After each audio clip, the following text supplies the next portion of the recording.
Hey everyone, and welcome back to another video. And in this video I'm going to be reviewing this PetSafe Seaside 60-ounce stainless steel pet fountain. So this is going to be particularly useful for pet owners who basically want a cleaner way when it comes to actually giving water to their pets or dogs.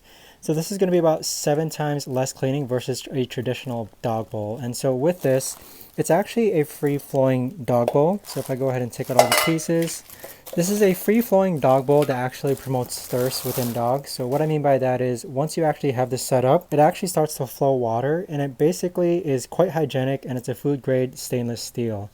It's also dishwasher safe, and so this is essentially what it looks like, in which we have all these components and pieces, and then we have the pump right over here, we have the power adapter here, and then we also have some filter cartridges which are included with it as well.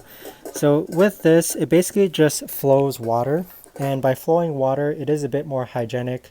It's ultra quiet, and the bubble flow encourages your pet, ideally, to drink more water. So this is ideally great when it comes to those hot weather times. But with that being said, the dual filtration also removes impurities for healthier water as well, as compared to just common water bowls, which stay pretty stagnant. But overall, I'd say I'm pretty pleased with this. It's just a really neat way to actually go ahead and promote hydration within your pets, but I've had no problems with this whatsoever.